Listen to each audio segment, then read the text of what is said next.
Hey guys, how's it going? Welcome to the relaunch of my Let's Talk podcast.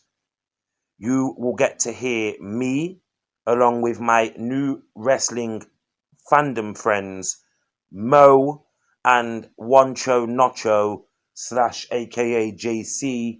You will get to hear us talk about various subjects that are relevant in wrestling today, including the social distancing issues in wrestling and also talking about Impact and was their world title relevant. So listen to this. Hey guys, how's it going? I have a couple of my friends from my wrestling fan group, and they have joined me to discuss right now the effects and the terms and conditions of social distancing within wrestling. You two, do you want to introduce yourself? JC, you go first. Introduce yourself, please. Well, I'm JC to some, but I'm Wancho Nacho, the wrestling concierge. You heard that, guys. Wancho Nacho. That is, he wears a mask. He's a masked luchador gimmick podcaster, so that's all good. And we have another person on this call from Albany, New York, and that is Mo. Do you want to tell us a little bit about yourself, Mo? I've been a wrestling fan since I've been in diapers. But far back as I can remember, is the late '80s when I was 5 years old. Got to see my first wrestling match. Nice.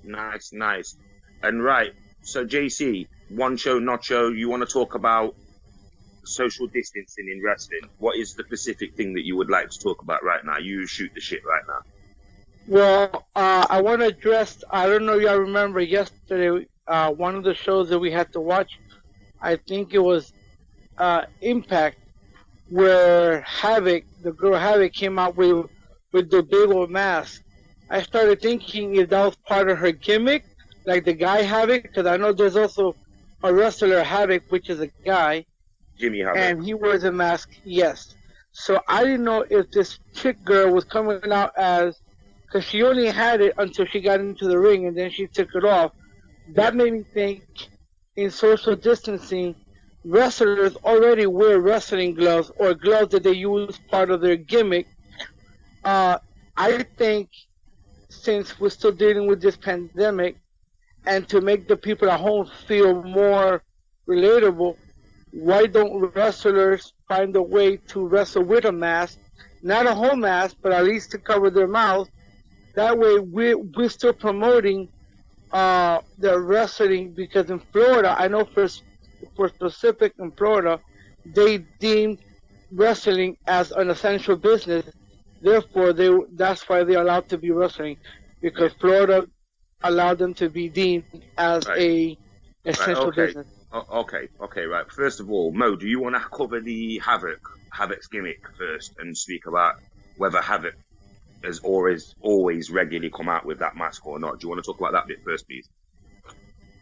We're talking about Havoc from Impact, not Jimmy Havoc from AEW, just so we're clear. We're talking about Jessica Havoc from Impact, not Jimmy Havoc. What Mo's reference is, Wancho Nacho's reference is relevant because they do both wear that face, steampunk face mask. So yeah, do you want to explain to Wancho Nacho that this is part of Havoc's gimmick anyway?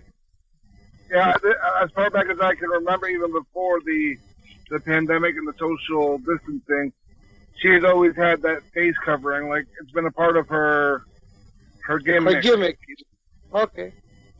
Right, and also I want to say, I totally understand what you're saying, JC, about, Wancho Nacho about, and I will get used to calling you that over the next, when we're practicing and that. Wrestling is, like, obviously with sport, soccer returned today in Germany, and obviously the players weren't wearing masks, because what you've got to understand, and the NFL rules will cover this, you are allowed to wear a mouthpiece and you are allowed to wear a mouth guard in sport, but you are not allowed to wear anything that covers your mouth unless it has a built-in breathing apparatus, racing masks and stuff like that.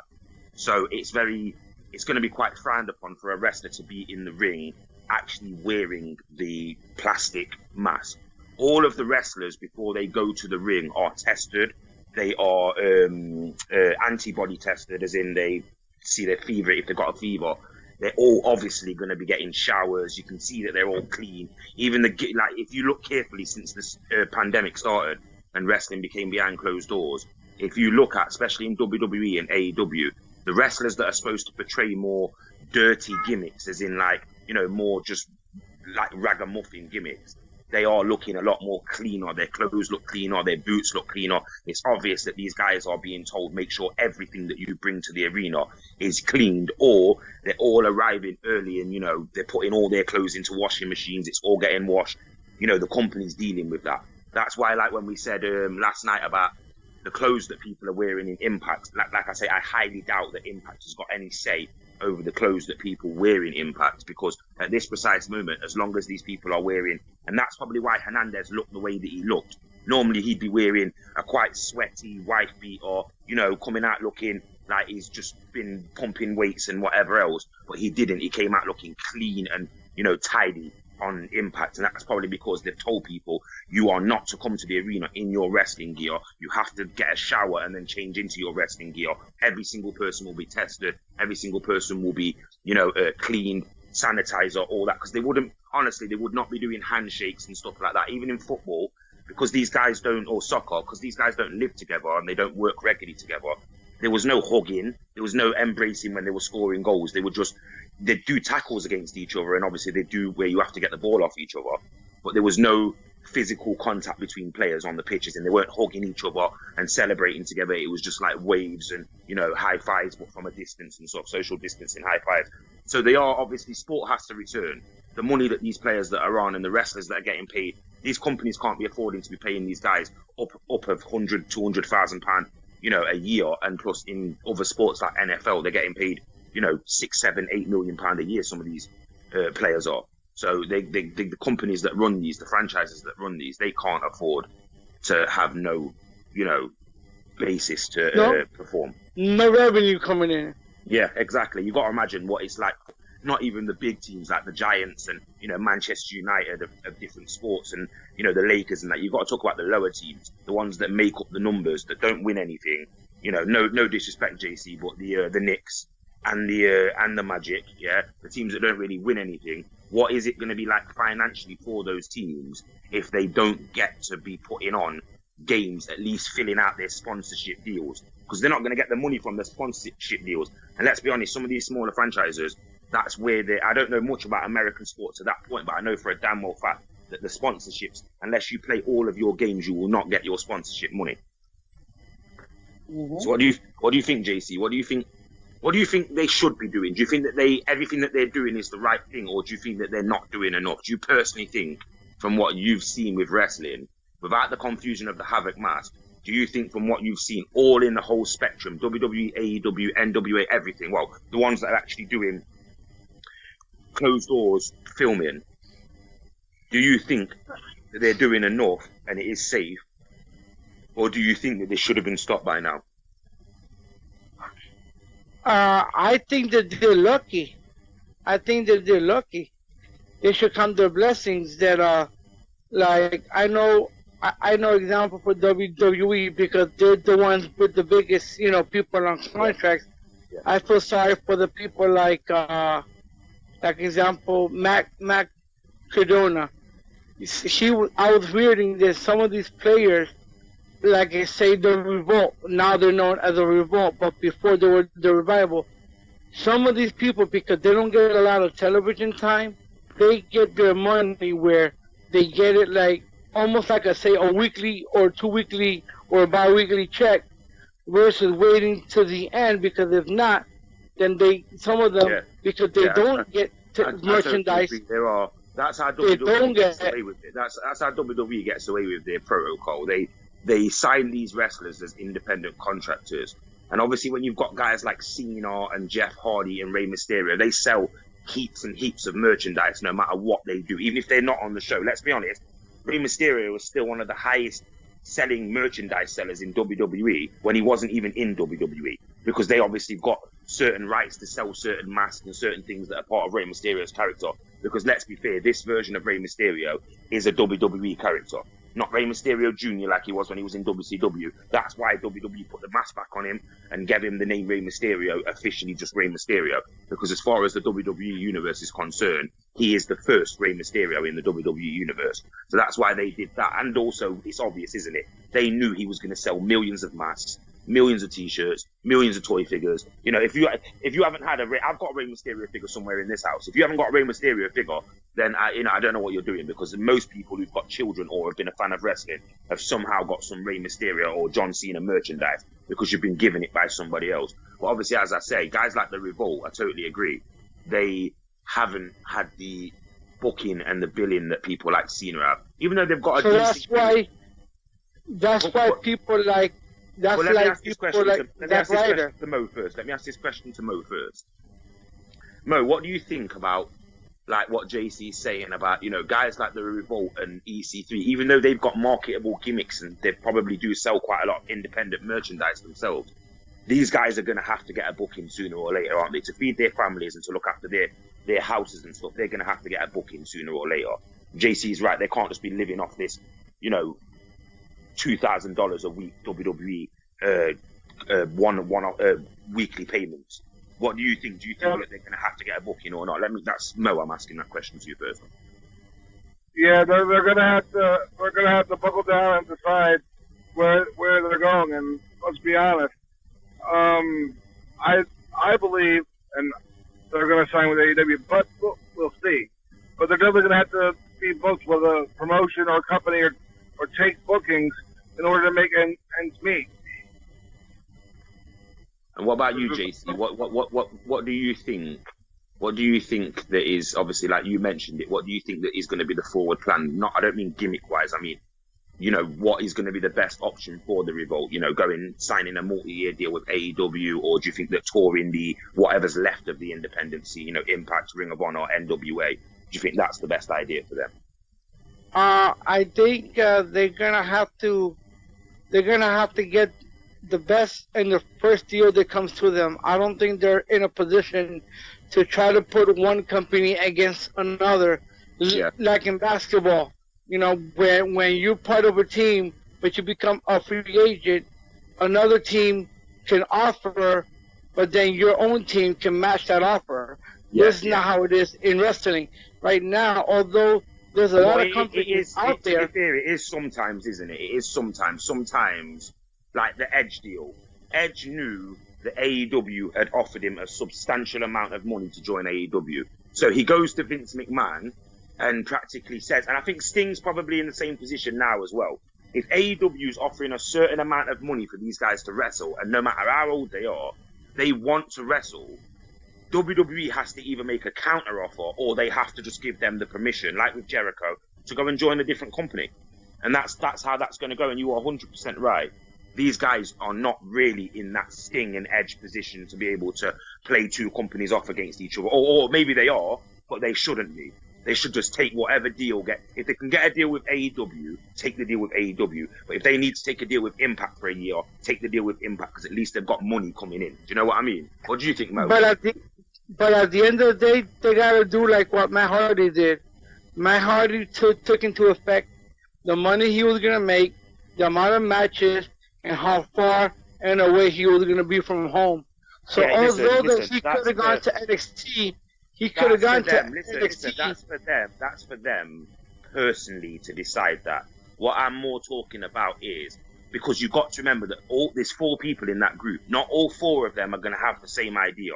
So we're talking from a perception of what's going to be the best thing for all 4 of them, rather than, you know, EC3 thinking, what am I going to do right now, like Matt Hardy did. I'm talking more as this group. If they're building this group as the Revolt, and they're going to be getting booked as a group, you know, where are they going to, like, what is the outcome of this? Is this going to be in their mind something that they're going to stick by, or is this just the way for them of getting into a different company? The first person I'm going to ask is Mo, because obviously Mo's been quiet. Do you think that the Revolt is going to, they're using this as a way to get into a company and then they'll break up slowly, or do you think this is something that they want to do, like a 4 horsemen thing, for a while? I think this is a gimmick they're pushing, they're selling, and it's even been somewhat referenced on, let's be honest, Being the Elite, their YouTube channel. So you see FTR in the clouds and things of that nature. So, I mean, would EC3 fit in AEW though? The Revolt would, but would EC3? He will.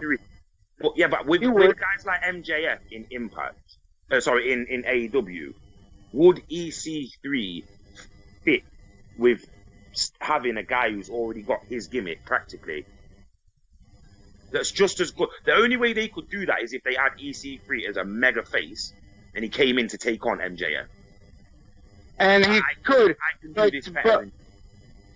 But you asked a question. You asked a question about, is it a gimmick? No. In real life, if you study the Drake Maverick and EC3, they've been best friends for a real long time. Oh yeah, I know that. I know that Drake Maverick. So then I don't think it's just a gimmick to get in. I think them two already have bonded and became friends. Now I don't know to the degree, because Drake Maverick spent more time and had more active time on the roster. Maybe because of Drake Maverick is the reason why all four can be together. Because if you see Drake Maverick, he can also act as a manager at times. Yeah. Well, that's what his best role is going to be going forward. If those three, and if they can get one more, I'd say this, even though I don't know if they're friends with him backstage. If they could add one more in there that can actually wrestle, but to a believable degree and not just in the cruiserweight sort of division, if they can get a fourth member like a Michael McGillicuddy or even an Eric Rowan to join them and be a four-man stable with a manager that is called the Revolt, and you've got EC3 as the main heavyweight guy, and then you've got the Revolt as the tag team guy, and then you've got a Rowan who is the muscle and the backing of all three of them. That also helps Rockstar Spud be able to be booked as a wrestler and a manager, because then obviously you can have him with Rowan looking after him and giving the, protecting him so that he doesn't just get beaten up. Like, it's the sort of Marco Stunt, Luchasaurus sort of thing. But obviously, we all know that Drake Maverick is way more capable inside of the ring, even though he is small, than Marco Stunt. I would actually like to see Drake Maverick versus Marco Stunt, the two littlest guys, and then, maybe you could even have like Hornswoggle as the referee, just to have the 2 or 3 smallest guys in wrestling right now fight it off, because at least it gives them guys some kind of showcase. But my opinion overall, I think that Drake Maverick and EC3 would be a lot more suited if they went back to Impact. I think EC3 would once again become a megastar, and he would be the star of the show. You can't tell me that anybody on Impact would be bigger than EC3 right now. Imagine EC3, it's built for him. The Moose thing is built for him, guys. EC3 comes into Impact. You're disrespecting the legacy that my auntie set in this company, and I don't like it. And he takes on Moose, and that's how you get him over as a face. That's how you get him in the company. It's written in the stars. It's written for itself. But I still would like to see EC3 get a shot in another major company, meaning obviously AEW. But I think people are underestimating what Impact is. Like, JC, you're obviously quite a big fan of Impact. Like, does it irritate you that people underestimate that Impact's still got drawing power and it's still got enough on the roster to be able to watch? Yep. It is, because, like I said, they've made bad decisions, but they've been able to maintain and stay afloat. You know what I mean? They've been able to bring people. But I want to say something. You said something earlier in the beginning, and I said that, it's everybody can always do more to be more safe. Because remember, after this pandemic dies over, this is going to be a new normal. But I think there should be, whoever's wrestling right now, with fans or without fans, should be grateful. But, the only ones that got away with this is WWE, because they let go of a lot of people. So now there's a lot of people that are hungry to work, that need to find, like people like Rusev. He started doing a Twitch and YouTube channel just because he wants to draw in money. Imagine he's married to his wife. His wife is making the money. Of course, they still making some money from their contracts, but how many of these wrestlers that got furloughed are still owed money? Nobody knows if they got them. It's like I said, people like uh, It will. uh, Well, the Zack Ryder WWE, the took WWE his guys, money. listen, the WWE guys, I highly doubt that WWE would have even attempted not to pay some of them guys. Like even all of them, even if they were on 2 and 3 year deals, WWE would have paid them what they would have owed them. As in, they would have just calculated out what their performances would have been over the next 2 or 3 years. And obviously, it would have been a bullshit thing for someone like Rusev, who clearly could have got over. WWE would have paid him on the basis that he's a low card talent. You know what I mean? I gotta disagree because if you heard of Braun Strowman put it out there when there was a couple of months because of this first pandemic, those that weren't wrestling weren't getting paid. Who? People like Braun Strowman, he put it out there. People weren't getting paid if they weren't wrestling. That's nonsense. I'm telling you now, that is nonsense, yeah? If Braun Strowman said that, he was told to say that by the company. I will tell you for a fact, nobody in WWE is not under that's why the whole thing is the problem that's been for years with WWE. Everybody's under contract in WWE, but everybody's an independent contractor. Now, we all know that does not make any sense for them to label these wrestlers as independent contractors, but yet 95% of the people that appear on Monday Night Raw or SmackDown Live are all under, and NXT, are all under contract. It's only guys like Austin and The Rock, who some of them have got Legends deals, obviously. It's only people like that appear and are not under contract. But of course, they're company guys anyway, so they're going to do what they're told, yeah? Obviously not to embarrass themselves, but yeah, I understand, but I strongly believe this is the same Braun Strowman that also buried independent wrestlers for begging for help from people when he never paid his dues in independent wrestling. So he's got no idea what it's like when you're only living off, $1,000 a week and you have got to pay bills and you can't wrestle.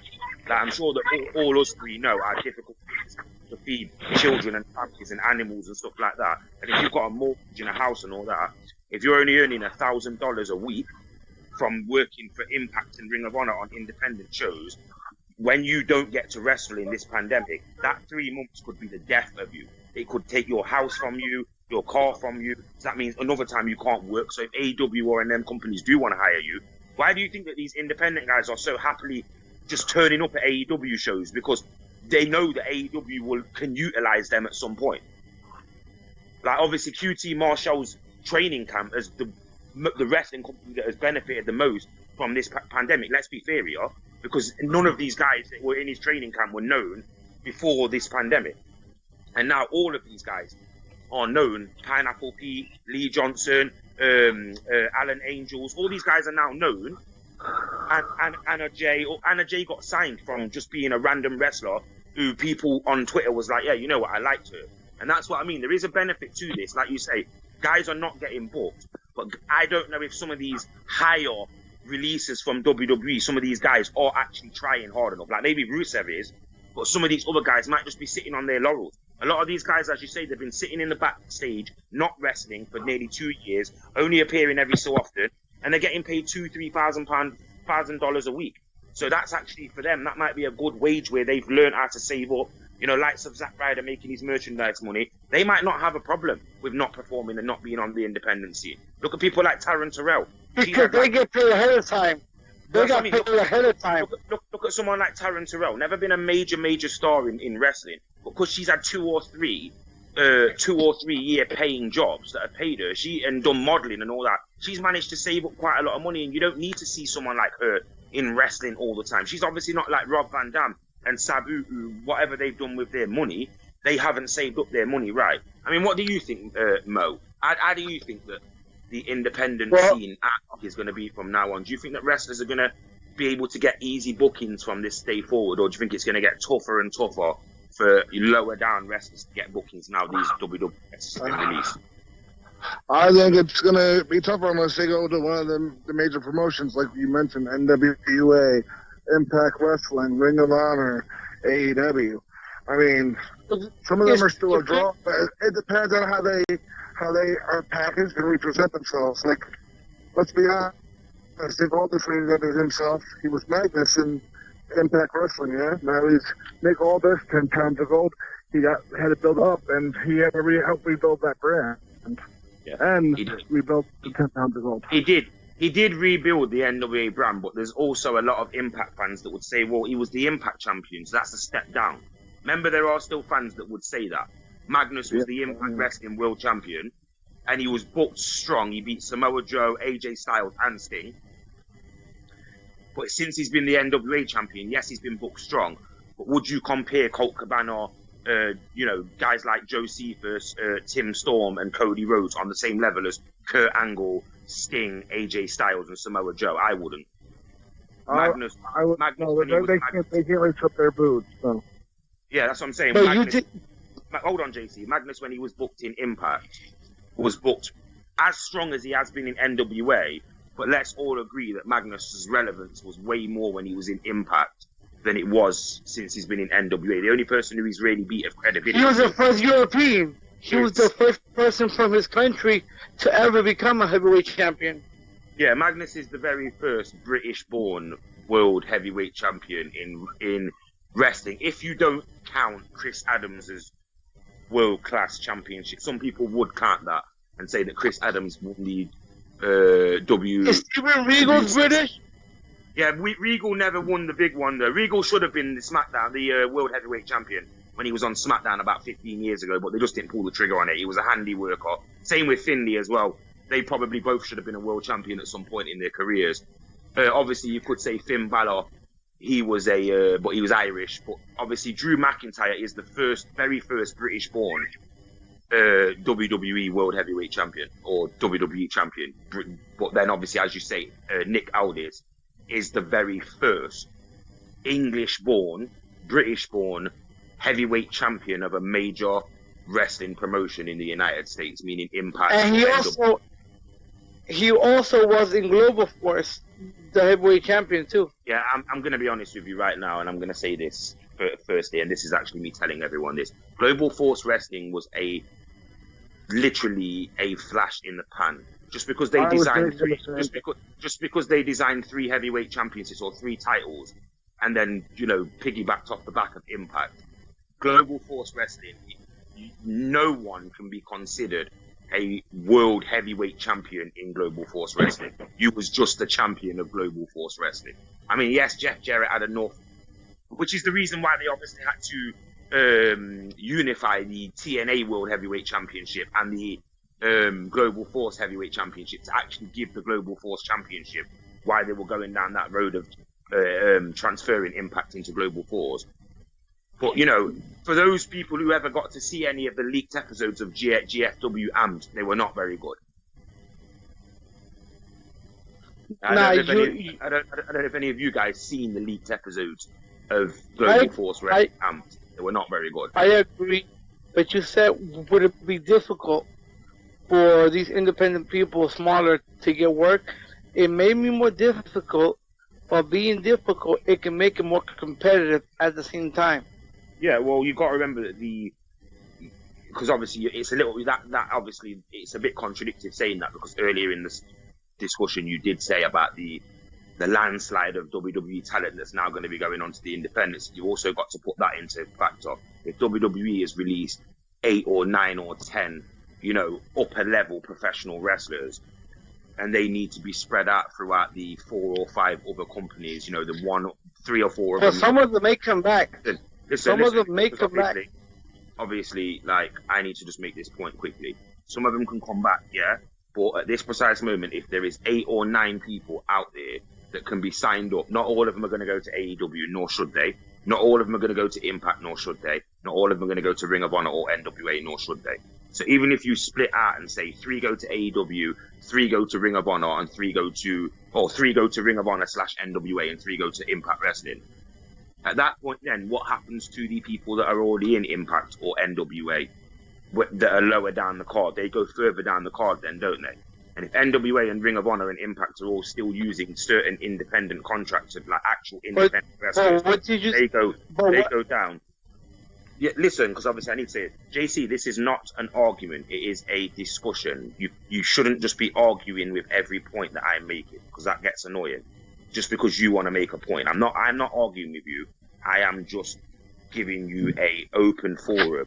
But you can't just argue with everything that I say, because that gets annoying. Like, if we're back and forward, then fair enough. But I've just explained then. You said earlier on in the podcast about the landslide of WWE talent that will go into the independent scene. But now you're trying to argue my point that I'm actually backing up your original point. So you need to choose which point you're going with. No. I'm backing your point. I'm backing up your point. I'm just saying to what Mo said. Mo said that it would be tough. He answered your question. But I said, I agree it's going to be tougher. But at the same time, the toughness is going to create a hunger for competition. So when they get spread out, when they get spread, I didn't know you were going to say that. I apologize. I didn't know you were going to say that. So when they saying like, no, you're wrong, like as in like, well, we're both. No. A minute ago, we were both on the same page. But yeah, I totally agree with the same. There is a hunger, and we've clearly seen it with Pineapple Pete and with guys like that. There is a hunger for these, and so should they as well.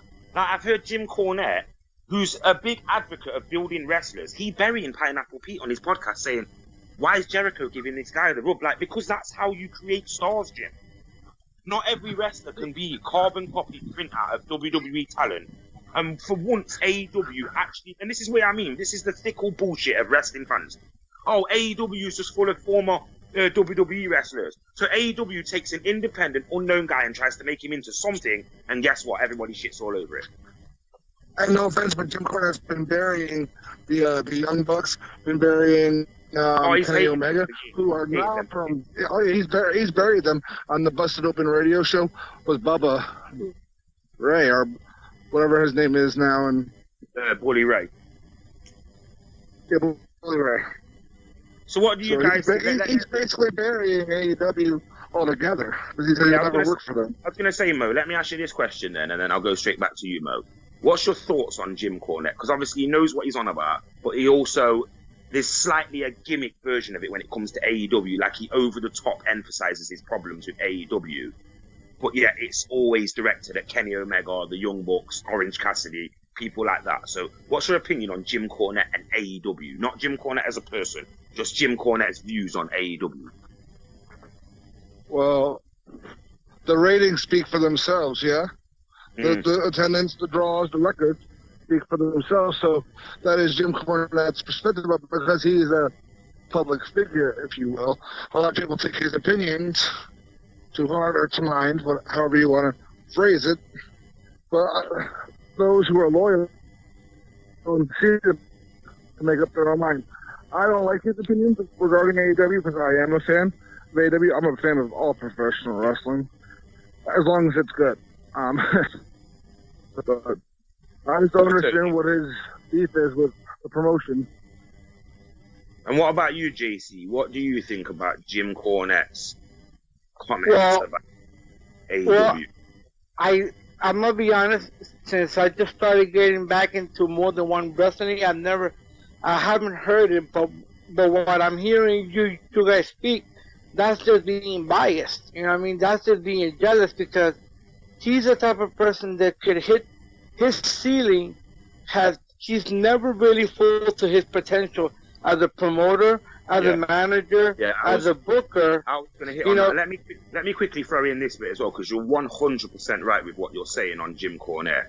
But at the same time, Jim Cornette has got a relevance in wrestling, and I want you to understand that when we're saying that, and I want you to look at it from this perspective, there are still a lot of wrestling fans out there that think this is a gimmick. Like, he doesn't really hate AEW.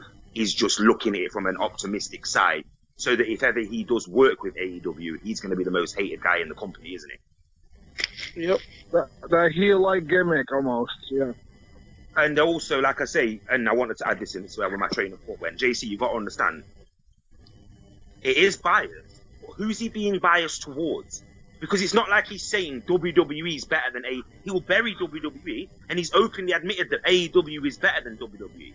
But like you said, is this to do with the fact that he is trying to nullify that his failed times as a promoter makes him more justified because now wrestling has become notorious with failed promoters. Because it's almost like he's trying to say, I know more about wrestling. Well, Jim, if you knew more about wrestling, why have the wrestling companies that you've ever ran, including when you were Impact and Ring of Honor spokesperson, booker, backstage management, why is it that you have loads of excuses that involve other people, but yet you openly blame Omega and Cody and people like that for the failings that when AEW has failings? Why is it there? Why is it not people like Jim Cornette's fault? Because this is what wrestling's been taught. Just do the minimum. Like, do you think about it? Look how quickly Jim Cornette drifts from, and obviously you might not have heard this, JC, but Jim Cornette does drift quickly from basic. Oh, you've only just got to be basic. You don't have to do too much. But then when you do basic, it's like, oh, well, where's the high spots? Where, Mo, you know what I'm talking about. How quickly he will. Very guys too will also emphasize guys who don't do enough. Where is that medium ground for Jim Cornette? What do you think, Mo? He's always open to criticizing. He'll be like, oh, just like you said, do the minimum things. Like, well, where's the high flying? Where's the moonsault, the dive? Well, it's gonna, don't take it to the mat. People are gonna get bored. He's open to said that. I would have liked to have heard what his opinion on the Daniel Bryan versus Drew Gulak match from last night would have been. Obviously, they don't review SmackDown on his show anymore because he said he was. Can I ask a question? I would like to have heard. Hold on, JC. Let me finish this, and then you can take the reign. I would like to have heard Jim Cornette's opinion on that Drew Gulak versus Daniel Bryan match, because if he can't lock into that match there, then he shouldn't ever be speaking about wrestling. Because I think even a Russo would have liked that match, and you know what Russo's opinion is on actual wrestling. But yeah, go on, JC. I think, what you're telling me, it sounds like he's the type of person, you're damned if you do, and you're damned if you don't. Yeah. Well, and I think the only way he can stay relevant, in a sport entertainment that keeps evolving, is by criticizing, and being the antagonist could be the draw. Controversy, why isn't it? It's controversy. His controversy could be the draw why he would end up working for an All Elite as being the person being the antagonist. Like when you see, like example in Raw, when they had Michael Cole, they had Corey Graves and Byron Scott, for example. You know how Byron Scott was like, yeah. Corey Graves was more of the heel at times, and then Michael Cole was more like in the middle. Yeah, let me just say it's Byron Saxton. So anyone who's listening, he meant Byron Saxton. I don't know who Byron Scott is, but he meant Byron Saxton. Oh, my bad. I said, my bad. But yeah, I think that he's playing the antagonist role so he can stay relevant. Like people, he reminds me like a Richard I can't pronounce his name. Bruce Pritchard. Yeah, you mean, he was Mick Foley. No, sorry, the other guy. Who? Bruce Pritchard. I can't pronounce his name. Yeah, what did he have to do with Dude Love? You mean Brother Love? Yeah. Brother Love. That's what I meant to say. Yes. Bruce Pritchard. You know what I mean? But when he was working for Impact, and he is a Bruce Pritchard, but Jim Cornette likes to separate himself from that world and say that Bruce Pritchard's opinion on their show is dirt shit, because he says that Bruce Pritchard's a yes man, and because Cornette isn't, and I'll admit, and I think Mo will agree with this, Cornette is about as far from a yes man as you could possibly get in wrestling. But he still fucking sat there for years, why he knew that what was being booked on TV he hated, but he still sat there taking a paycheck from WWE in the 90s. But yet, never had a problem why Vince Russo was drawing, and this is where I will defend Vince Russo. Jim Cornette never had a problem when Vince Russo was putting food on Jim Cornette's table, despite the fact that Jim Cornette had Vince Russo's job before Vince Russo had it, and they didn't make any money from the Mantar and all that bullshit, because Jim Cornette must have been some form of a yes man at that point, because if Jim Cornette was such a no guy, why would he have allowed Mantar and TL Hopper and these bullshit gimmicks to end up on TV? Surely he would have been the guy to have taken Vince aside and said, Vince, that's not going to work. That's never going to work in 1995. You need to be looking at this from a different basis. Like, Russo's recently admitted, hasn't he, that he never watched ECW to that point. He practically watched WCW, which is something that a lot of WWE fans don't want to accept. That WWE just watched WCW to see how they were successful, like WCW originally watched WWE and Japan to see what was successful. Because that's what fucking wrestling is, isn't it, guys? You don't want to carbon copy what's going on at the other show. You have to at least give the perception that you are at least trying to put on the same kind of show. All that Impact, when people used to say Impact was WWE Live, it's ridiculous. What else is Impact supposed to do? Like, what? We're going to put on a wrestling show that's completely alien to wrestling and then watch the whole fucking world shit all over that. But you know something that is common in wrestling, and I said it the other day in one of our conversations is, and I'm going to refer to this, and I'm not throwing religion, but like I'm a pastor, and I've noticed that sometimes I hear pastors saying the same thing to their congregation, not plagiarizing, but they're kind of saying like they're like in the same field, and that's what wrestling does too.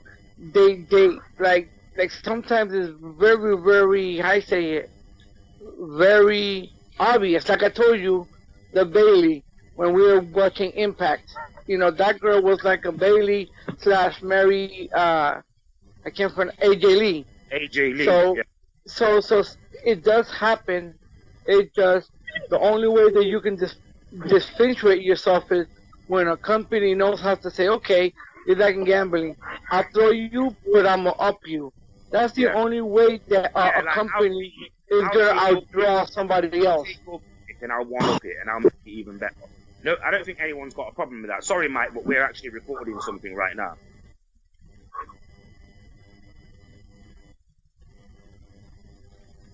Yeah, Hello? sorry, because recording. I'm saying because Mike joined the chat, we were recording, so obviously we're actually recording something. And Mo, are you still there, brother? Yeah, I'm still here, brother.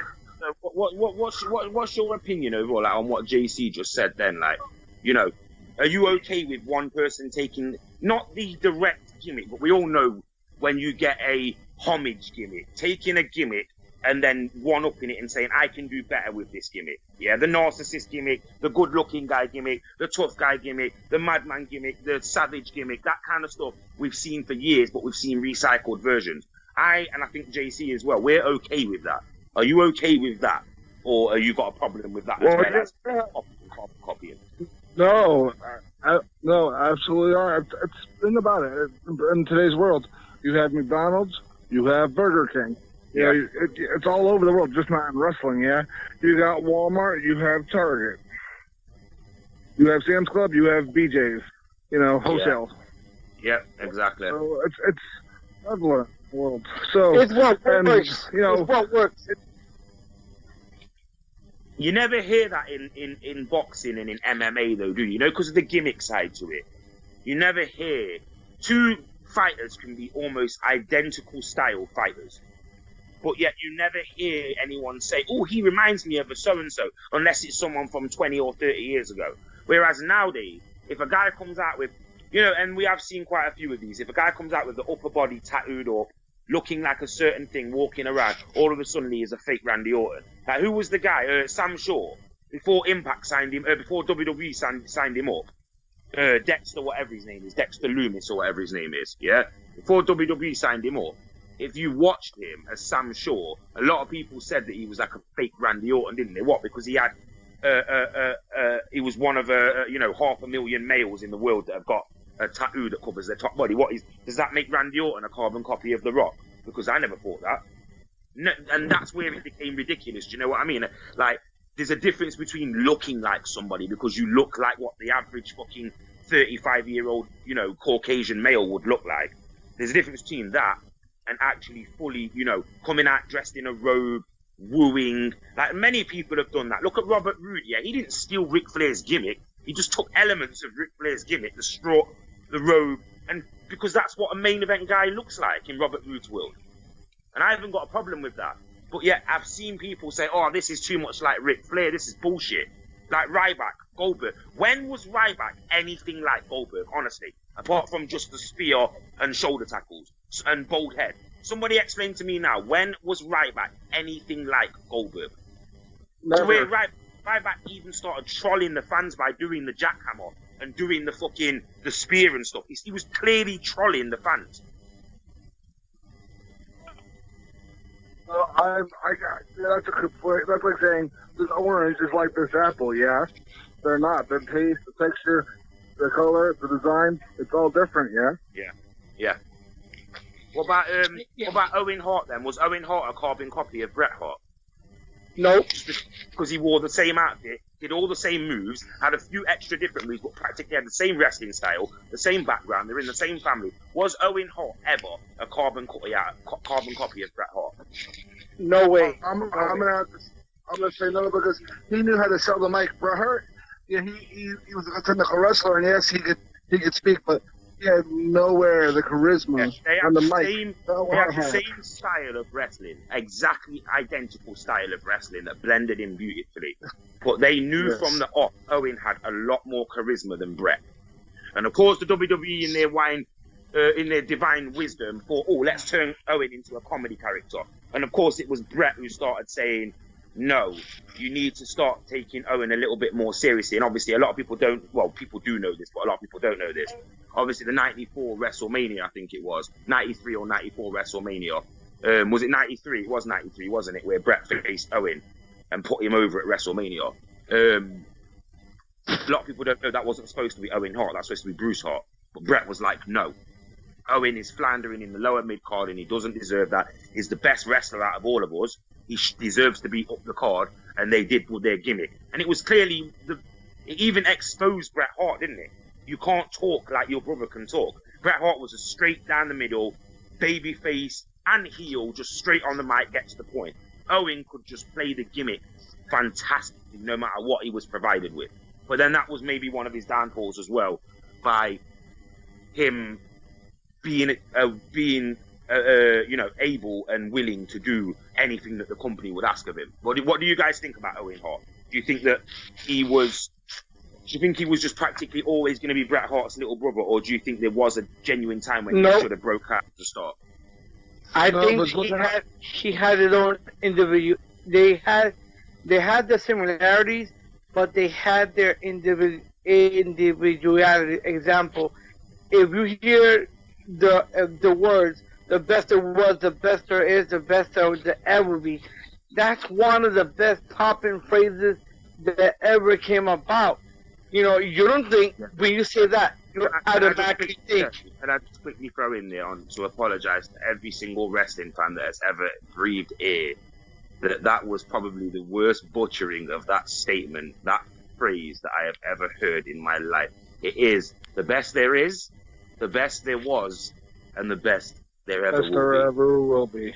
I apologize to all of you smart mark, hardcore wrestling fans that are going to be listening to this. I apologize because that was absolutely butchered by Wonto Nacho. But forgive him for doing that. You guys know what I meant, you know what I mean? They knew what you meant. Anyone who doesn't know that phrase shouldn't even be fucking listening to what we're saying right now. Let's be fair. You got to get deep into wrestling to be listening to part of it. You remember when Sting had glasses? Hold on, JC, hold on. Let Mo just add on to that, and then you can say your Sting comment. Mo, you just go with what you're saying. To go back to what you were saying about Owen Hart, the way he was booked, look at how they booked him right before his controversial death. They put him in a mask and cape and everything because he wouldn't do certain things, even though he could get way over with the crowd, but he could speak, so they were never going to book him or put him in that upper echelon of the world title picture. Yeah, and I also think I don't say he lived in Bret's shadow, but I also think that whether they accept this or not, looking back, Bret was a big factor in why Owen couldn't seem to get above that main event status. I think once you would have put the title on Owen around 94, 95, which how he didn't get that belt in that time there, especially when Diesel was the face champion, how Owen Hart didn't get a shot and take the title from him, looking back now, is amazing. But I think as well, because they gave Owen every gimmick they could possibly give him, as in Intercontinental, Tag Team, European, Slammy Awards. but they would not give him the big one, would they? And I think a lot of it was to do with Bret Hart before this Montreal screw job, and then after the Montreal screw job, they obviously wasn't going to put the belt on Owen in case Owen decided to jump ship and go with Bret to obviously to WCW. But, you know, let's be honest here, and I don't want to blame Bret Hart and shit on him because it's obviously not his fault, but Bret's ego and his problems with Shawn Michaels, etc. Yes, Bret did make Owen a star, but we can all also agree and say that Bret did a lot to hold Owen down into that mid-card, no matter how good Owen got. When Austin won the belt, Owen should have been one of his first people who he faced, but because of the screw job, we didn't get that. They put him in the Nation of Domination, which was probably one of the most ridiculous things that you could see, a Canadian blonde-haired, blue-eyed guy in the Nation of Domination, especially that version of the Nation, which was practically the black militant version of the Nation. He had comedy in it, and he was good, and he made the most of it, but Owen Hart should have been nowhere near the Nation of Domination. Unless he was just using them to get him, so that if they were going to use the Nation to get Owen the title, but then why would you have done that if you wouldn't have done that for Farouk, who had already been a world champion and was a legitimate ex-football player? And, you know, Farouk had that run in probably 97, 98, where he was in the upper mid-card as the Intercontinental Champion. And he probably should have gone on to win the WWE Championship. There were so many wrestlers around that time that they were being booked wrong. Like, look how close Ahmed Johnson got to being the biggest thing in wrestling. But yet someone like Austin had to struggle from the bottom. Do you guys understand where I'm coming from? I liked Ahmed Johnson, but it was all smoke and mirrors, wasn't it? Yeah. It was all smoke and mirrors. Looking back, I actually will say this now. Tatanka and Ahmed Johnson are two of the biggest hyped faces and wrestlers that were all smoke and mirrors and gimmicks that I have ever seen in my life. None of them should have ever been anywhere off the bottom of the card, especially when the company was full of guys like Owen Hart and the British Bulldog and guys that were just floundering around in the mid-card. Even like The Rock at the time. Rock and Austin and Mankind floundering around in the mid-card. While guys like Ahmed Johnson were being pushed to the moon, and the guy could not fucking wrestle to save his life. Anyone? Well, I kind of disagree just because, I'm not going to lie, I wasn't a Tonka fan. But, I was a massive Tonka fan, but you compare to Tonka, seriously, before you say a word, compare to Tonka to Scott Hall and Razor Ramon. Tell me that Tatanka was ever truthfully on the same level, apart from the smoke and mirrors that WWE put in front of your eyes. Tell me that Tatanka was on the same level as Razor Ramon. He probably wasn't, but he probably worked hard to get there, even though he didn't get it. He did work hard, but when you go honestly, brother, I don't even want to take the wool from in front of your eyes because it's horrible to do this to wrestling fans. But go back and watch some of them Tatanka matches in early 95, late 94. The guy was a scrub, and he didn't deserve to be there. Him, Virgil, guys like that, they were all gimmicks, dude, trust me. Whereas Razor Ramon was a gimmick, he could actually get in that fucking ring under any circumstances, drunk, out of his mind on drugs, and we all know that he could perform. Tatanka nullifies Jeff Jarrett for me. Because when I go back and watch some of those mid-90s WWE matches and I watch how lazy that Tatanka is in the ring, and then I watch Jeff Jarrett working his fucking arse off, and I think, no wonder Jarrett became what he became in the end, because he's probably scared to death that he was going to end up under the foot of, and he did most of his career, under the foot of wrestlers that couldn't even wrestle him in a fucking, with broken bones and shit. Because let's be fair, Jeff Jarrett, one thing you can say about him is he was a consummate professional wrestler. If you're going to rank him as a professional wrestler, he was an 8 out of 10 professional wrestler. He was a solid professional wrestler. But yeah, when you're talking about mid-card gimmicks, Ahmed Johnson and Tatanka are not on the same level as Scott Hall and, say, Jeff Jarrett. Nowhere near. And that's me saying that, a guy who hates Jeff Jarrett for what he did with Impact, yeah? But as a wrestler, Tatanka and no way. I don't know about what you think, mate. What do you think? What do you think about Tatanka, that mid-card there, that 1995, 1996 WWE mid-card, you know, Tatanka, Farouk, Razor when he was there, Jeff Jarrett, all those people like that. What do you think of those guys? Owen Hart as well. What do you think of the order that these guys were listed in and who got over and who didn't get over? You could just see that the Razor Ramon character got over with the hey Chico, or I'm the bad guy. His catchphrases and him on the mic, he got over without even stepping foot in the ring. But Tatanka, besides doing his little crown way, it was smoke and mirrors. It was we all love the war dance, but apart from the scream and the war dance, what was this guy? Honestly, Mo, you tell me your opinion. How would you rate Tatanka as a professional wrestler? Seriously, from your own point of view. On a scale of 1 to 10, he was a 4. Yeah, he was a guy who should have been beating the likes of, say, Billy Gunn and Road Dogg around that time, but he should have been nowhere near pinning, Jeff Jarrett or a guy who was in the mid card. He shouldn't have even been beating Savio Vega and guys like that by that time there. Brooklyn Brawler could get over more than Savio could. There's an example. Well, it's the same, one and the same, yeah?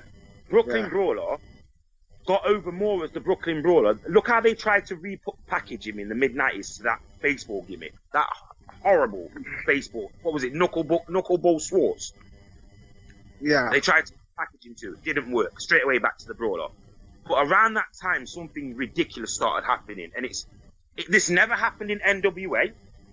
And it never happened in WWE after or before this. But did anyone notice that around about the mid-90s, what the time that I'm on about, that the gimmicks and the guys like Tatanka were seen as so overrated and overhyped? It drew the jobbers like Barry Horowitz and Brooklyn Brawler. It actually drew them closer to the mid-card. So you look at, apart from Bret Hart, Undertaker, Diesel, Shawn Michaels, Razor Ramon around that time there, and then, you're going to talk about Sid, Vader, those guys there. Everybody else in WWE at that time there was just at the bottom of the card. Somebody tell me now, apart from win-loss ratio, what was the difference between Tatanka and Barry Horowitz, apart from the fact that Horowitz could actually wrestle to a certain degree? What was the main difference, in your guys' opinion, between the really low jobbers in WWE at the time and, say, the mid-card? The push, yeah. It was just the smoke and mirrors of the push. You give a guy a certain gimmick, like obviously I'm not going to even put Jeff Jarrett in there, because Jeff Jarrett was an actual, like I say, he was a good professional wrestler. But when I'm talking about guys like Kwang, who was obviously Savio Vega before, Savio Vega was Kwang, wasn't he? And Rikishi was the Sultan, yeah? Those gimmicks were absolutely horrific. But those guys were only one step above Brooklyn Brawler, Barry Horowitz, Mike Sharp, Virgil. They were only one step above those guys. Meaning that, at any point you would believe that Barry Horowitz could, and that's why Barry Horowitz obviously got the win in the end against Skip of the Bodydonners. Remember, they had Barry Horowitz go over Chris Candido with Dino Bravo at ringside. So when you mention those names, in your mind, when you close your eyes, you don't think Chris Candido and Dino Bravo being a ultra jobber tag team in WWE, because they weren't. Because they were so close to the bottom of the card, meaning the bottom of the card had become so close to them. Let's be honest, they were seen as jobbers. Because they lost to a jobber. Candido did anyway. So you only got to think, I agree with what you're saying, JC, about the popularity of Tatanka and Ahmed Johnson. But you can't tell me that you seriously believe, now you're an adult, that they were good, top-level, mid-card professional wrestlers. They weren't. But you give your opinion. You say your opinion on it. Yeah, I think they did what they did at the time. I think now, in this generation, they didn't do. Back up from your phone a little bit, because you are quite loud. Just back up from your phone a little bit. I am. Yeah, there you go. I just think that the difference that they did then, remember, in those days I was younger. It's like if you go to Disney, oh wow, I'm going to go to the castle. We all know it's fake now, but back then, since I was younger, it was more believable. Now, in this day, you tell me about Tatanka being booked as a top level card, and I would tell you no. But you said something earlier, and I wanted to address. You just about Bret Hart kind of burying his brother. It's like to say... Hold on, I said he buried him, but I said that he kind of holds him back. indirectly held down his brother because of who Bret Hart was. But that's what I was gonna say. Let me just say what I actually said. Before the screw job, it was to do with almost that Bret Hart didn't want his brother to get bigger than him. But then after the screw job, it was like they never were going to push Owen, and Owen got punished for Bret in the screw job. That's what I meant. So yeah, you go now. Yeah, but it's also like I was saying earlier about the Sting.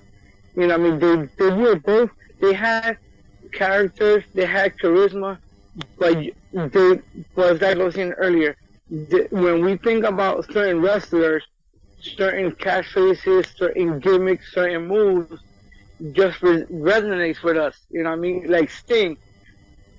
Sting had glasses at one point. So did Bret Hart.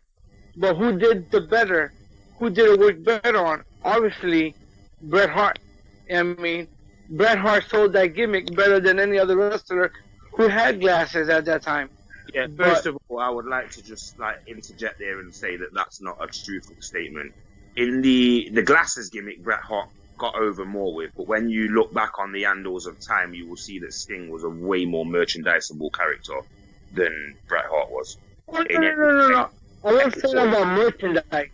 I'm not saying about merchandise. I'm just saying how they sold the gimmick. Bret Hart with the glasses to me, and I'm a big Sting fan all the way, but Sting only really wore glasses later in his career when he had he was more like a Steve Borden character, like where he wouldn't have his face painted and he'd just be there in the background. The Main Event Mafia Sting. So there are two. Bret Hart was in the era of gimmicky wrestling where you would sell, T-shirts and things like the glasses. That was part of Bret Hart's gimmick growing up. But the Sting gimmick with the glasses, dude, that was when Sting was in the Main Event Mafia. That was an older Sting. Sting would probably still. Oh no, but I'm talking about Sting at the beginning. No. Apart from when Sting would cut backstage promos, I promise you, Sting never had. It was the mask that Sting had, the ultimate. If you're gonna compare two wrestlers with that, you have to talk about the Warrior and Sting because they were the two guys that had the plastic. Mo, you might agree with this. The plastic Warrior, face painted things that you could put on your face. Sting and Warrior both had them marketed for their gimmicks. Bret Hart, yeah, but he had. Sting yeah, never but had Sting glasses. had glasses. No, he didn't. I promise He you. had Sting, those... The only time that Sting would wear glasses is if he cut promos backstage without his face being painted. Yeah? If Sting was weird, because he didn't like people to see his eyes. And this is in Sting's book. In Sting's early career, the only time that he ever wore glasses as part of his gimmick was when he was just transitioning from the blonde-haired Sting in about 95 into the dark-haired Sting. And he used to wear glasses because he used to do promos without his face painted. And then that was when they started to transition Sting into the Crow Sting around about 2 or 3 months after. But I promise you, you might have that wrong about the glasses because I do not remember it. I don't know about you, Mo, but I cannot remember at any point in Sting's career before he was in Main Event Mafia that he constantly used to come to the ring or have interviews with glasses on, because obviously it would make no sense if his face was painted and he had glasses on. It would look stupid. No, you're right, and he even referenced that in WWE when they did a DVD on Warrior, that he knew Warrior, and when they were trying getting in the business around the same time. Well, they both were similar characters, Jack with muscles and the were a tag team. Yeah. They were a tag team, dude. They were called the Blade Runners. Yes, that's exactly what they were called. Yes. Sting, there's Flash and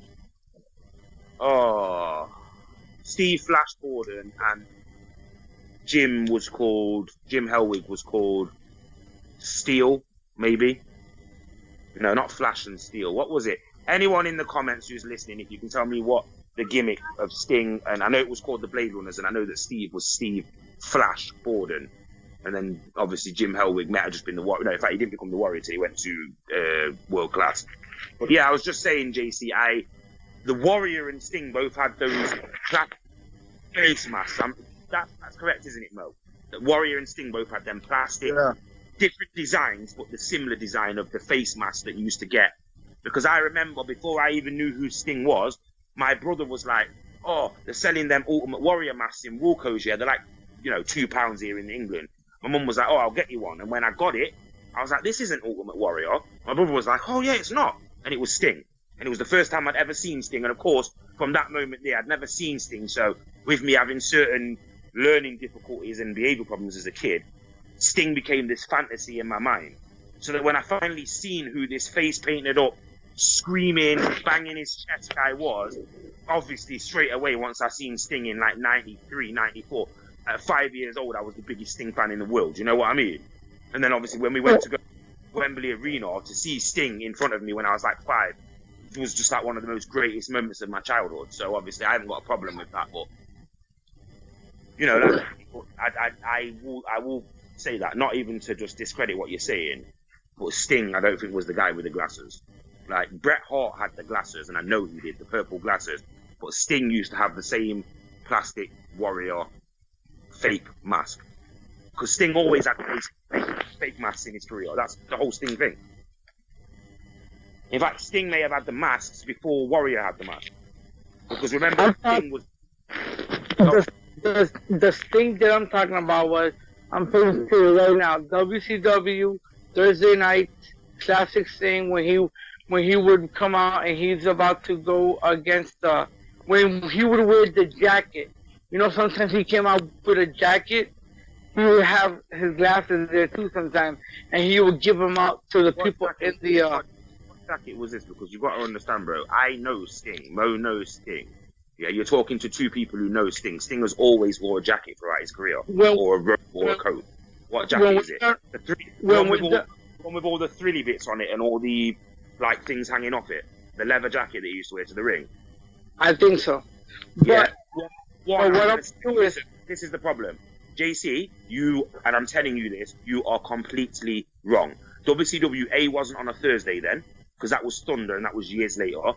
B, there is absolutely no way that Sting comes to the ring. You are saying that one of the biggest professional wrestlers ever came to the ring with sunglasses on and face paint. It doesn't make sense. Sting had his face painted, JC, with his eyes covered with face paint. Why would he then cover his face with glasses? He didn't even wear the glasses with the face painted when he was in Impact, and he used to have the whole face painted. Maybe every so often he might have done that in a backstage promo. But Mo, can you think of a time when Sting ever came to the ring with his face painted for a match with sunglasses on at the same time he had the face paint? I can't think of a time in his whole career that he would do that. I know he used to wear the aviator glasses in the backstage segments in the mid-90s to cut promos without face paint on, but I never ever seen Sting with glasses on, that marketable glasses as well, like actual glasses that they sell, at the same time that Sting would have his face painted coming to the ring. That never happened. I don't think that ever happened. I can't recall, I mean. I think you're getting something mixed up, JC. Not to discredit what you're saying, but I think you're getting plastic masking mixed up, and you're getting Sting's later gimmick mixed up.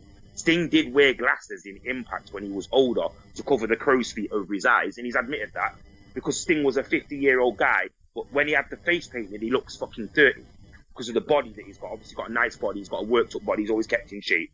But I know that Sting never wore glasses on a regular basis in any of his gimmicks until he was part of the Main Event Mafia. He used to wear aviator glasses in his interviews in WCW, but never when he wrestled. Look at the early Nitro episodes. All Sting's face. It's they're selling Sting as the face paint. Why would they cover up the face paint? It's a question you've got to ask yourself. Why would they cover up his face? When the broadcast is done, I'm going to do some research because I was concentrating on the podcast. But the point I was trying to make also was that when we talked about, Owen Hart and the shadow of like his brother, it's like nowadays how many second, third, or fourth generation wrestlers come to the sport and they don't live up to the same hype as their father, their brother, their uncle, because just because you have the name, you have to make it yourself. Are you holding your phone in your hand? Yeah. Right, you need to stop covering up your microphone. I think Mo will agree as well. Every so often when you move, you can hear your voice clearly. But when you keep moving around and it seems like you're holding your phone at the bottom, I think you're covering up your microphone a little bit, or you're covering... No, my mic is on my speaker. on my head, on my earphones. I got my earphones plugged in. Oh, so you might be laying on your microphone then, because we're getting a lot of like muffle sometimes when you're talking. Try and keep your headset in front of you, bro. All right, can you hear me now? Can I? Yeah, we can hear. Topic. Go on, Mo. You go, because we've been talking for a while. Yeah, And just to let you both know, we have been recording for an hour and 10 minutes, which is good. So let's just go. Now, I have a question for you guys. Do you think people need to get over with a championship, or do you think they need to get over on their own and then win the championship? Do you think they have to get the title value, or the title gives their character value? What do you think, JC? Do you think people need the championship to get over, or do you think that some people can get over on their own and then the other way around? Yeah, I think some people need it. I think some people need it to validate some, but there's a lot of wrestlers that don't need a title to validate them as they are. Like people, example, like The Undertaker. You know what I mean? Although he's gotten a couple of championships, but even with his gimmick of WrestleMania, you know, beating a lot of people, there's a lot of wrestlers that have been able to make a career out of the sport because of what they put into it with their passion. That it's like saying in basketball, you don't have to have a championship ring to make you somebody that they're gonna remember. Remember before you say that. Yes, wrestling is a team sport, but in basketball, you are a part of a team. So yeah, it's more, the team doesn't need to be successful, but you can be a good player, which is practically what wrestling is, isn't it? Yeah. But I think what me and Mo are saying is more like, you know, I would actually like to see, because it's weird that you've mentioned that, Mo, because it's quite a unique thing. It's been a long time since they just debuted somebody off the bat and he's won a title. But I tell you somebody who I would like to see when he comes to the WWE main roster, instantly given a chance to be the champion, and that's this Killer Kross. I think if they keep him in NXT for a few months, test him out, bring him and Scarlett up to the main roster. Imagine if Otis is the champion on SmackDown, and then Killer Kross just debuts and beats the crap out of Otis in his debut match, wins the belt. I would honestly turn that on, and I would be shocked to see that. Not because Killer Kross wouldn't be believable, I mean because it would be so shocking, as in, wow, WWE just pulled the trigger on taking the belt off a guy like that. You would tune into that. Whereas if they, for 6 months, built up Killer Kross in the undercard, and then he got to the top, what happens after he gets to the top? Where do you go from there? So you might as well start him off at the top, if you guys get my drift. Yeah, it's kind of like Miz. The Miz got over. He had his one opportunity to the rise, and he hasn't really. I mean, he's been in the mid card in the tag team ever since. The Miz. This is why people hate the Miz. The Miz got that old school 80s wrestling push, didn't he? Where you just get pushed straight to the top of the card, and then it's for you to survive at the top of the card. And now, 10 years later, he does have the right to say, well, yeah, I fucked up, and I didn't succeed where I should have, but I'm still relevant now, and I still carried on being relevant for nearly a decade after that. Most people would have, like, look at Drew McIntyre. It took him 10 years to be able to resurrect his career. Not because he was the champion, because of the words that somebody else said about him. So you've only got to imagine that the Miz has done quite fortunate, hasn't he, in his career, if you think about it in that direction. For anybody who's joining the podcast, just let us know, just to let you know that we are actually recording at this time. So if you are going to interject, then you are going to be being recorded, not video-wise, audio-wise. So yeah, Mo, to just answer your question, I think that some wrestlers do need to get over with the title, but I think that some wrestlers never need to be near a title in their whole career. Like, MJF doesn't need to ever be a champion in his career already. It would be nice, but I don't think he ever needs to be a champion now. I think he's always going to be that shit grin eating, like, smiling guy. You know what I mean? Like, just a guy. I agree. Bullshit show. I agree. Now, here's my next question. Let's kind of tag teams onto this one. How do you guys feel about, especially in the one brand of wrestling, where there's so many titles? Is there Is there too many titles? Is there too many, like world champion here, another world championship here now, with another promotion? There's going to be 2 world championships. There's too many world championships in the top companies. Yeah, I'd agree that if AEW are now going to be pushing this TNT title as a top title, they instantly have to expand to 2 shows, like WWE has done. And I think that's obviously the plan that AEW is coming with.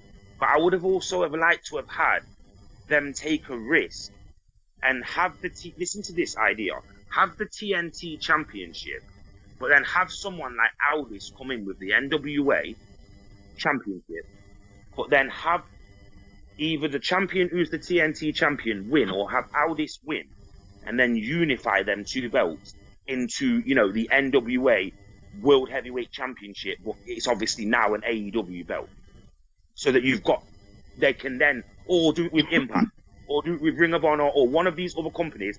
You unify the AEW television TNT championship with the NWA or the Impact Wrestling World Championship. So then you can have all of their roster as well available to come onto your secondary show. Because this secondary show needs to be unprecedented. Would you guys agree that the secondary show of AEW needs to be unprecedented? And I think the only way that they're going to be able to put this forward is to have as much independent talent and talent of other shows on their show as possible. And I think that the best place to start would be the NWA. Next, you go to Impact and you try and then patch a working agreement between Impact and NWA to rebuild their working agreement. And you also use your ties with New Japan to then repatch the Impact Wrestling and New Japan ties. And then before you know it, you've got possibly Impact, AEW on a Wednesday, and then you've got this super show on a Thursday, where all of a sudden you've just got this block of wrestling in the middle of the week that separates WWE's television that we all want to watch and see. So you've got an amalgamation of the different shows that go off on a Tuesday and a Wednesday with AEW, NWA, and Impact, their own personal shows. But then on a Friday night or a Thursday night, they could go head-to-head with WWE on a Monday if they wanted, and just say, this is the super show of wrestling. NWA, AEW, Impact Wrestling, Ring of Honor, MLW, NJPW, or whatever it's called, All Japan Wrestling. We're going to have them all on one. And how about AAA? All of them. Well, AAA, yes. I didn't have AAA in there because AAA is already part of AEW, isn't it? They relationship. They abandoned their working. Well, they've got a working. And they're also working with MLW and Impact as well. This is what I'm trying to say. AAA works with all of them. It's the only one that works with Impact, AEW, NWA, I presume, because if they ever get any Mexican wrestlers, MLW, and they work with New Japan as well. So AAA could be the stepping stone. AEW could help AAA get a show in America that then features AEW stars, Impact Wrestling stars, and MLW stars. There's your starting point there, guys. You can then talk to NWA. They've got a working agreement with Ring of Honor. Before you know it, you've got a super show of wrestling. They go head-to-head for 3 hours on a Monday with Raw. You've got 3 hours of the super show of wrestling. AAA stars, New Japan stars, Impact, AEW, Ring of Honor, all these stars, MLW, everything in there, yeah? All those in an amalgamated show take on WWE. And then the rest of the week, it's Impact, AEW, and all that is the rest of the week. That would be unbelievable if AEW just designated 5 wrestlers and said, right, Kip Sabian, Jimmy Havoc, Jungle Boy, Frankie Kazarian, and Scorpio Sky, you're all going to this super show. And then in time you add Moxley, appearance from Jericho and the Inner Circle. Maybe it's getting out of hand and the AEW wrestlers are getting treated like shit. So Jericho and their man turn up. Where on that show, AEW's AEW. But on the AEW show, everybody's against each other. Because then you keep shit fresh, don't you? So it's almost like it's a separate entity outside of AEW. So it's not just AEW superstars getting over on this show or AAA superstars. It's the superstars of wrestling. Meaning if Jericho's the biggest thing in wrestling, Jericho gets over on the show. If EC3 is the biggest thing in wrestling, EC3 gets over on this show. Yeah, like they used to do years ago with Mid-Atlantic and the NWA. Obviously, we know now that these shows weren't all filmed as one, but the way that they portrayed it to a lot of syndicated TV, like if you're from where you are, where you guys are from, not Orlando, but if you're from New York, where you guys are both from originally, obviously, if you're from New York, I know a lot of New Yorkers who they were confused by NWA TV because it was spliced up on certain syndicated televisions in a way where you would think that the Freebirds were in the same company as Ric Flair when they wasn't. Do you know where I'm coming from? You'd never see them on camera together, but the way that they'd splice down the NWA shows sometimes, until it became syndicated, but national syndicated television. Trust me, the early syndicated NWA shows on New York TV, you could get a match from the Von Erichs fighting against somebody, but then they portray to you that Ric Flair and Harley Race are part of the same company, but they're not. They're part of a completely different company, and obviously when you look and you see the different ring mat and that, you know, oh, this is a different company. But obviously the way that they used to portray it on TV was, this is NWA wrestling. So you're just getting, that's what they should do. Have it, NWA is a good one. You know, use the NWA brand of the National Wrestling Alliance, and they all just join. On a Monday night, they all go head to head with Vince McMahon. What do you guys think about that? I've spoken for long enough. Go on, Mo. I didn't know if that ever happened. Vince would be losing the Monday Night Wars. Let's face it, all those brands doing in the whip room, Vince would get taken down. Can you imagine Jacob Fatu on the same show as, say, John Moxley? It'd be crazy. But here's my question. Who's Jacob Fatu? That's the guy related to Roman Reigns? He is Rikishi's cousin, nephew. So he's related to Roman Reigns. Yeah, all of them. Okay. He's a fat Here's dude. my question. Do we think that the second show of All Elite Wrestling is going to get specifically branded titles, since there's going to be the TNT title, or is there going to be more tag titles? Is there going to be other titles that are specifically branded for that second show? That TNT title mode will definitely be going to this secondary show. Right. Because eventually they will obviously add in there. I reckon they'll add in on one of. I reckon they'll have the tag team. They'll have the emphasis of the main show will be around the World Heavyweight Championship, the Women's Championship, and the Tag Team Championships. Yeah, and whatever feuds are going on in between that. The emphasis for the second show, I think, will be. I think they'll develop a belt like maybe an AEW Dark Championship, like, you know, something that represents Dark, which will be more of like a hardcore belt or something like that. So they get us, because let's be fair, if they're already building the TNT Championship as a world title, not a secondary title, then when are we going to get a secondary title? Like you said, going back to your original point, are there too many belts in wrestling for one show, or specifically in AEW, for one show? If they were to just debut the TNT title and then have the world title and the tag team championships and the women's title, I think that's too much for one show. It's either just enough or too much, because you can't feature all of the champions on one show.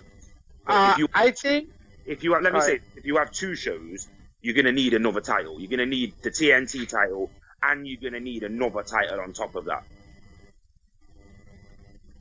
which could obviously be Omega's. What's Omega's belt called? What's Omega's belt called? The one that he's got from AAA. Is it the Mega Heavyweight Championship? I can't think of the name of it.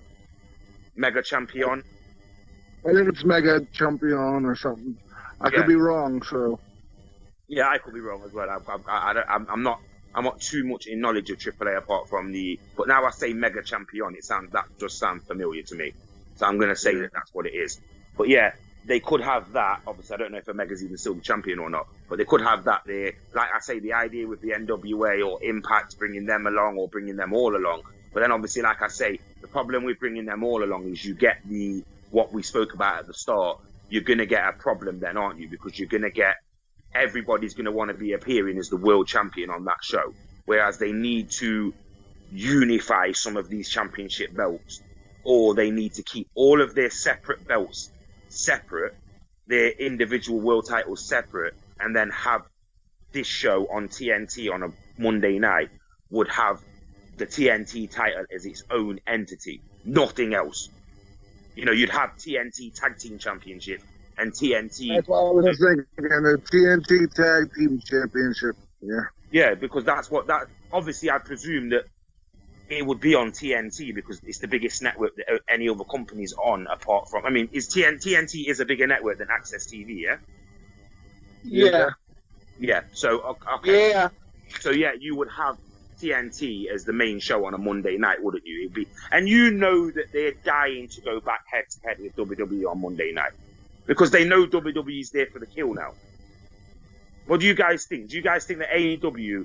I don't think Dynamite will ever go one-on-one with Raw, but I think that if they did design another show, do you guys think? I mean, let's be fair. There's no rule that they can't call it AEW Nitro. There's no rule that says they can't do that. But the thing is, Tony Khan, because he's also involved in sometimes that's on Monday night, let's be fair. He says he would not be doing Monday nights. So yeah. I don't know what other night that would leave. What did you say? They own the Jacksonville Jaguars. Yeah, they won't be. He said that they won't. Tony Khan has already stated that they won't be going live on a Monday night because it will go head to head with the Jacksonville Jaguars, which is family owned. But this wouldn't be AEW there, would it, Mo? This would be a different company under the guise of TNT. So what could Tony Khan do about that? Well, I don't know. That's a good question. Unless TNT signs some kind of exclusivity deal with AEW that says that that's the only wrestling that they're allowed on their network, there must have been a reason why TNT, after 20 years, wanted wrestling to return back to its network after 18 years. And I'd go as far as...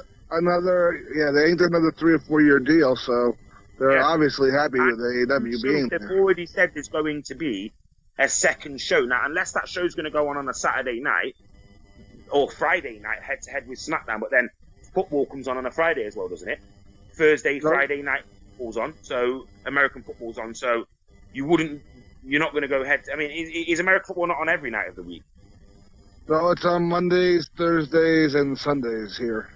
Oh, okay, so it's not on a Friday then. So they could go head-to-head with SmackDown then on a Friday. And it means that you don't...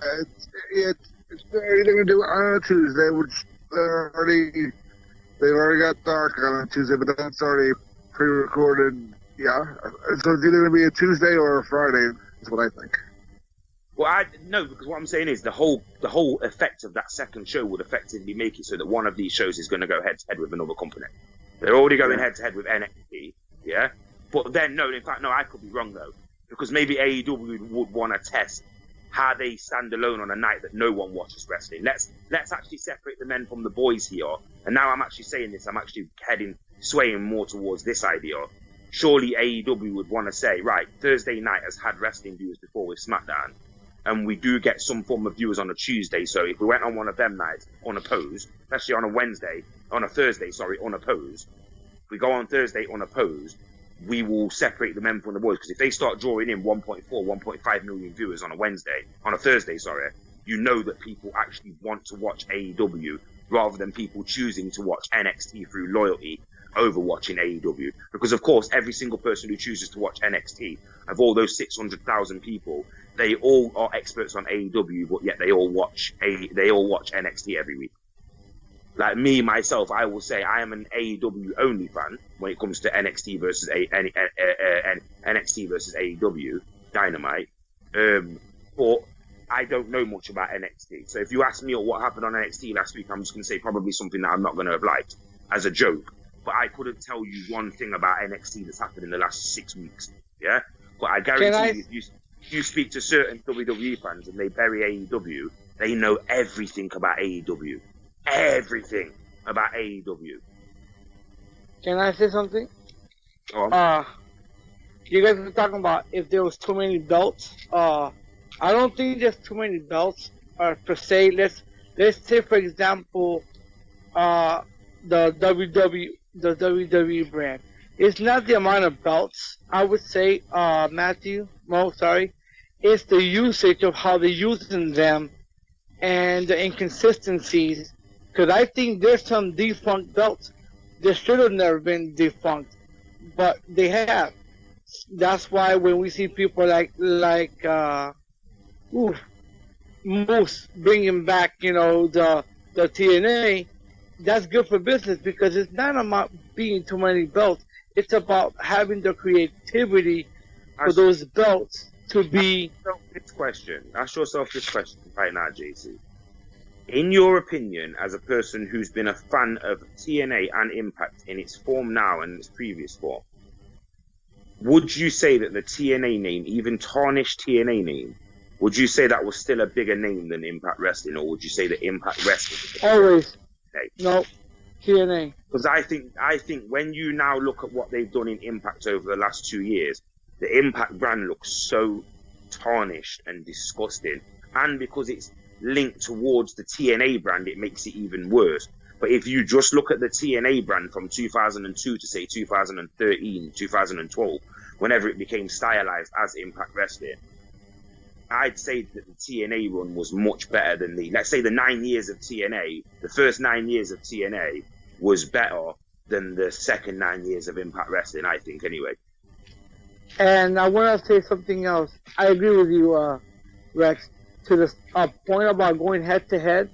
I think that All Elite could have another major night, They could probably bring back like what WCW had, like the Saturday night or something.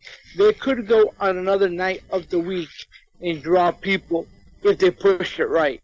Now, I wanted to say something. Wait. Sorry. Mo, have you got anything else you want to say for the relevance of the podcast, what we've been recording? Or are we done? Because I'm going to stop recording in the next minute or so everybody can just sort of say whatever. I'm going to stop recording over the next, whenever you have finished saying what you've got to say. No, I want to thank everyone for tuning in and listening, and this is a dream, and thank you everyone for listening to our views on wrestling. For anyone who actually does manage to stumble upon this gem of a podcast, I've got 200 and something subscribers on Facebook, on YouTube. So let's hope that somebody actually tuned into this insanity. Obviously, I will put in the description that this was more like a test episode. So there's less of a subject and it's more of just us shooting the shit about wrestling. But yeah, JC, have you got anything that you want to say about just to close out the podcast sort of thing? I just want to tell, those fans, don't give up. And I want to salute, we salute the heroes for what's going on. Obviously, you guys are putting your lives on the line by going on and performing for your fans. We also want to thank you, and we want to do our part with our broadcast to let people know that there's fans out there that even during a pandemic, we could still be grateful for an entertainment that intrigues us. We're just wrestling fans that weren't getting heard and felt like we maybe should be getting heard, because we're not quite on that real pissy, well, I'm not anyway, on that real pissy delusional wrestling fan level. But I do think that, and I think it's proving it over this discussion and over the last couple of days. And I want to say this, and I want to say this on this recording. JC, I know that me and you can clash a little bit, yeah, and I want you to understand. I mean, no offense to you. I have got no problem with you. But true, because I've got certain issues with mental health, and I'll say this on this podcast. Sometimes when you come across, I don't know if you're ribbing me, dude. Yeah, and I know that you're probably not. But I think it's where maybe your issues might clash with my issues. But I want you to know right now that I like you, and I wanted you, and Mo will back this up. I wanted you to be part of this before anybody else was part of this. He did. He asked me specifically, we should invite JC. I was like, yes. Us three seem to have the most bond. Even if me and you do clash, that's good. That's good. Because people don't just want to listen to three people licking each other's arses on this podcast talking about the same things. But in future, just to let the people who will be listening know, I think that me and you, while we're practicing more, we need to learn how to not clash and just be a little bit more because I think sometimes we do clash and then you get hesitant to interrupt and say stuff, whereas by the time I'm in full swing, I want you to interrupt and say, yeah, but Rex, what about this?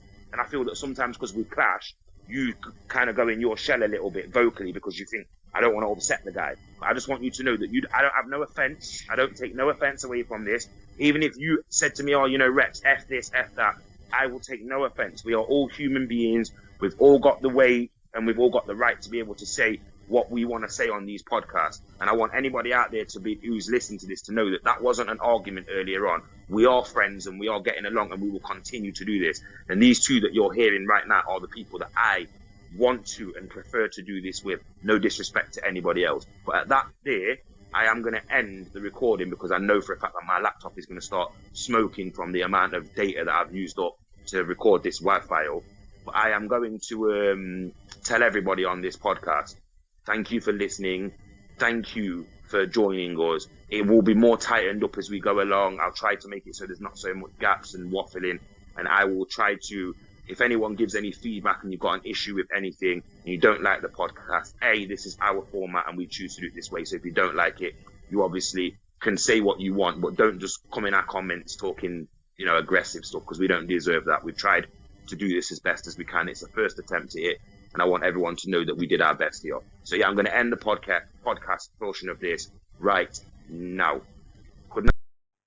So yes, you heard it there, guys. Me, Mo, and Wancho Nacho are going to be in future doing the Let's Talk series. I hope you enjoyed this episode. If you are new, please like, share, and subscribe. And of course, stay tuned for more.